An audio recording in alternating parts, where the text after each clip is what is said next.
Parliament में बहस हुई, उस समय के सबसे बड़े नायक नेहरू डिफेंड कर रहे थे भारत को खड़े होकर संसद में कि नहीं ऐसा कुछ नहीं है, थोड़ी सी जगह पर कब्जा है हमारा। आनंद लीजिएगा। जैसा कि डॉक्टर साहब ने बताया, मेरा किसी भी पार्टी पक्ष से सचमुच में कोई वास्ता नहीं है। कुछ भी सुनाऊं इससे पहले मैं आपको 4 लाइनें बता देना अपना कर्तव्य समझता हूं कि देखिए, ना मेरा कांग्रेस से कोई सरोकार है, ना मैं कांग्रेस का आदमी हूं, ना भाजपा से सरोकार है, ना मैं भाजपा का आदमी हूं। आदमी तो खैर मैं मायावती का भी नहीं हूं, ये अलग से बता देना पड़ता है, नहीं तो कई बार लोगों को हुलिया हुलिया देखकर शक हो जाता है। तो मैं पहले से ही क्लेरिफाई करके चलता हूं कि मामला बिल्कुल ऐसा नहीं है। यहां आके पता लगा कि बिहार के बहुत लोग यहां उदयपुर में रहने लगे। उदयपुर वालों, इसमें बिहारियों की कोई गलती नहीं है, सारा का सारा कसूर आप लोगों का है। आप लोग बड़े बड़े पांडाल लगाते हैं, कीर्तन मंडली बुलवाते हैं, फिर भजन करवाते हैं, राधे राधे जपो चले आएंगे बिहारी, राधे राधे जपो चले आएंगे बिहारी, राधे राधे जपो चले आएंगे बिहारी। अब कलयुग में वो बिहारी तो आ नहीं सकते, ट्रेनों में ठुस ठुस के आना पड़ता है बिना रिजर्वेशन। रिजर्वेशन करा लिया तो काहे का बिहारी। 4 लाइनें सुनाता हूं। हाँ बेटा वाह, बिल्कुल। अच्छा, एक चीज मैं आपको और बताऊं, आदरणीय अजात शत्रु भाई मुझे जितना स्नेह करते हैं, जितना प्यार करते हैं, कि मुझे लगता है कि मैं एक प्लॉट लेकर के उदयपुर में ही बस जाऊं। क्योंकि मैं जहां दिल्ली में रहता हूं, मैं दिल्ली भी 15 साल पहले आया था, एक छोटा सा कमरा किराए पे लिया, फिर बाद में उस पर कब्जा किया। 4 लाइनें सुनाता हूं, बिल्कुल आनंद लीजिएगा। पिछले दिनों सरकार टूट गई। सरकार बिहार में जब टूटी तो लोगों ने आरोप लगाया कि ये मोदी जी की कारस्तानी है, ये अमित शाह की कारस्तानी है।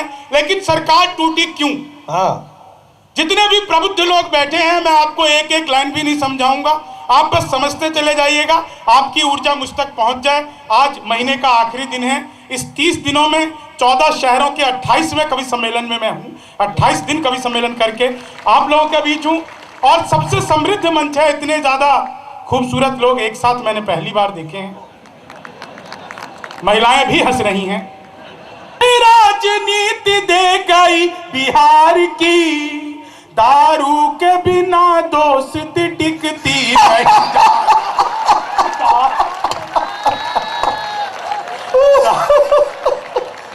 बहुत अच्छे, दारू के बिना। बहुत अच्छे। 4 लाइनें और सुनिएगा। बिल्कुल नए तरह से जीएसटी का जिक्र चल रहा था, मैंने यहीं से कहने का प्रयास किया। कोशिश रहती है कि कुछ नया आप लोगों तक पहुंचा सकूं। और एक बड़ी बात जो मैं इस मंच से कहना चाहता हूं, हमारे कुल में जितने भी लोग बड़े हुए, उन्होंने अपने बड़त्व को इतना घना कर दिया कि उसके नीचे बहुत मुश्किल से छोटे पौधे पनप पाए। मैं आज अपने आप को अभिभूत महसूस करता हूं कि डॉक्टर साहब जब बड़े हुए तो अपने साथ उन्होंने सभी छोटों को इकट्ठा कर लिया, और इनका कारवां इतना बड़ा हो गया है। मैं इनसे उम्र में छोटा हूं, तजुर्बा में छोटा हूं, कविता में कहीं नहीं टिकता, लेकिन फिर भी ये मुझे अपने छोटे भाई और कई बार दोस्त की तरह ट्रीट करते हैं। हाथों में झाड़ू, कांधे पे गमछा लिए हुए, चेहरे पे एक और ही चेहरा लिए हुए, मोदी जी अभी आएंगे, सफाई करेंगे, स्वागत में हम भी हैं खड़े, कचरा लिए स्वागत में।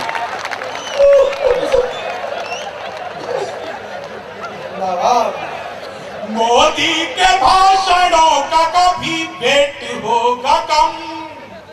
और अगली लाइन पूरे कॉमर्स क्लब में, भले कुछ कम हो या ना हो, पर देख लेना तुम पुलिस का पेट होगा कम, पर देख लेना तुम। ये कमाल की पुलिस है साहब। अच्छा, उत्तर प्रदेश भी अपने आप में कमाल है। ये एनडी तिवारी को अंदर करती है और बाहर रोमियो ढूंढने जाती है। 4 लाइनें सुनाता हूं। चेहरे पे एक रुआब नया चढ़ ही जाता है, इतिहास में मुकाम नया गढ़ ही जाता है। शादी के बाद भी अगर साथ ना रहे, सीने का नाप इंच इंच बढ़ जाता है।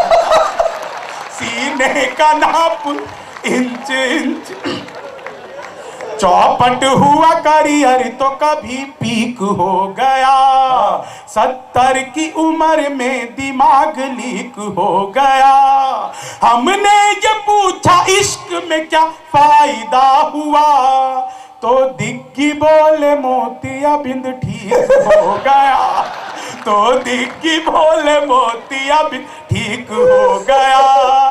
सारे शहर को हम सा ही पापा नसीब हो। एक लाइन की कविता थी, खत्म। क्या शुभ। सारे शहर को हम सा ही पापा नसीब हो, रोमांस सुबह शाम सरापा नसीब हो। गोपाल जी कांडासी हो अपनी ये जवानी, एनडी तिवारी जैसा बुढ़ापा नसीब हो, एनडी तिवारी जैसा बुढ़ापा नसीब हो। दुनिया की मीडिया में जो हर जाई हो गई, क्या कांग्रेस थी जो भाजपाई हो गई। नोटों पे चिपके गांधी यही सोच रहे हैं, ऐसी भी क्या सोनम से बेवफाई हो गई, ऐसी भी क्या सोनम। कर दो। मेरी डेट बुक है साहब, मेरे कवि सम्मेलन बुक है, मैं फ्री नहीं हूँ, मैं अगले 3 साल तक बिजी हूँ। चीनी को जमा करके फिर से गन्ना बना दो। मैं सच बता रहा हूँ साहब, मैं अद्भुत कवि हूँ। क्लास में अध्यापक आए, बोले कौन बेवकूफ है, खड़ा हो जा, तो मैं ही हो गया। बोले तुम बेवकूफ हो, मैंने कहा नहीं सर, आप अकेले खड़े अच्छे नहीं लगते। चीनी को जमा करके फिर से गन्ना बना दूं। संस्कृत के अध्यापक आए, बोले तमसो माँ ज्योतिर्गमय, इसका हिंदी में अनुवाद करो। मैंने किया, माँ तू सो जा, मैं ज्योति के पास जा रहा। चीनी को जमा करके फिर से गन्ना बना दूं। हिंदी के अध्यापक आए, बोले हाथ कंगन को आरसी क्या इसका मतलब बताओ। मैंने कहा जिसका मतलब है जो महिलाएं हाथ में कंगन पहन के गाड़ी चलाती हैं, पुलिस वाले उनकी आरसी चेक नहीं करते। चीनी को जमा करके फिर से गन्ना बना दूं। अगला प्रश्न क्या उन्होंने, बोले लड़की में बड़ी ई की मात्रा आएगी कि छोटी ई की। मैंने कहा जी पहले लड़की दिखाओ, लड़की बड़ी हुई तो बड़ी की। चीनी को जमा करके फिर से गन्ना बना दूं।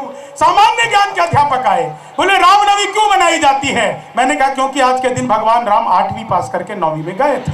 चीनी को जमा करके फिर से गन्ना बना दूं। गणित के अध्यापक आए, बोले मैंने तुम्हारे पिताजी को 2000 रुपए 6% ब्याज पर 10 महीने के लिए दिए, तो 10 महीने बाद कितना लौटाएंगे। मैंने कहा जी वो नहीं लौटाएंगे। बोले क्यों, तुम्हारे पिताजी गणित नहीं जानते। मैंने कहा जी आप मेरे पिताजी को नहीं जानते। चीनी को जमा करके फिर से गन्ना बना दूं। विज्ञान के अध्यापक आए, बोले बच्चे का पैदा होना सोशियोलॉजी का टॉपिक है कि बायोलॉजी का। मैंने कहा जी बच्चे का चेहरा मोहरा माता पिता पे गया हो तो बायोलॉजी का। चीनी को जमा करके फिर से गन्ना बना। बहुत दुष्ट है, बहुत दुष्ट है।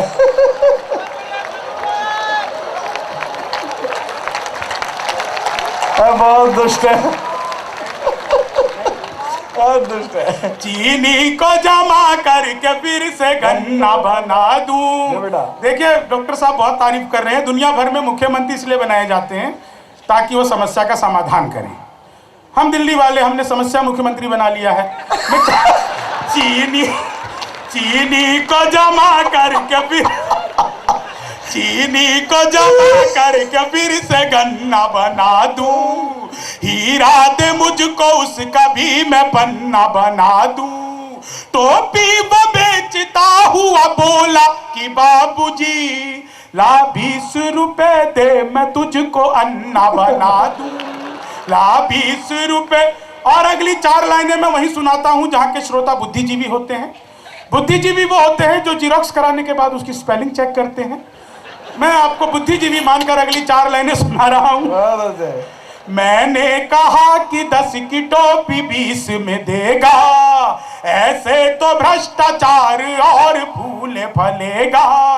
आंखें दिखा के मुझसे वो बोला कि बात सुन, तू 10 रुपए में सिर्फ केजरीवाल बनेगा, तू 10 रुपए में सिर्फ। और इस पूरे क्रम की एक 4 लाइनें मैं वो पढ़ता हूं जो मेरे मिजाज की नहीं है, लेकिन मैंने अपने बड़ों से सीखा है कि जब कभी भी बात देश पर हो, जब कभी भी बात स्वाभिमान पर हो, तो कई बार अपने रास्ते को नदी जैसे तोड़कर आगे निकल जाती है। मैं अपने मिजाज को तोड़कर 4 लाइनें पढ़ता हूं, उसके बाद क्योंकि आप लोग बहुत समृद्ध लोग हैं इसलिए एक छोटी सी कविता सुनाकर स्वागत है बेटा। 4 लाइनें मैं इसलिए पढ़ता हूं कि पिछले दिनों आप सबने देखा होगा, आंध्रा के एक विधायक खड़े हुए और उन्होंने कहा कि आप मेरे भेजे पर बंदूक रख दें तो भी मैं वंदे मातरम नहीं कहूंगा।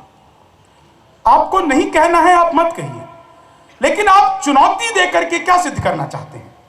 उन्होंने कहा, मैं मीडिया के सामने खड़ा हूं, उन्होंने मीडिया के सामने कहा, पार्लियामेंट में कहा कि आप मुझे पाकिस्तान भेज दें तो भी मैं वंदे मातरम नहीं कहूंगा। उनके इस बयान पर देश का एक छोटा सा कवि अपने मिजाज को तोड़ता हुआ 4 लाइनों का बयान देना चाहता है। स्वागत है। जो भी भटक गए हैं सुर से तान काट दो, दे दे जो उल्टा सीधा है बयान काट दो। परहेज जिसे वंदे मातरम से हो यहाँ, परहेज जिसे वंदे मातरम से हो यहाँ, उसकी सजा यही है कि जबान काट दो, उसकी सजा यही है कि जबान काट दो, उसकी सजा यही है कि। आप सबका बहुत बहुत आभार।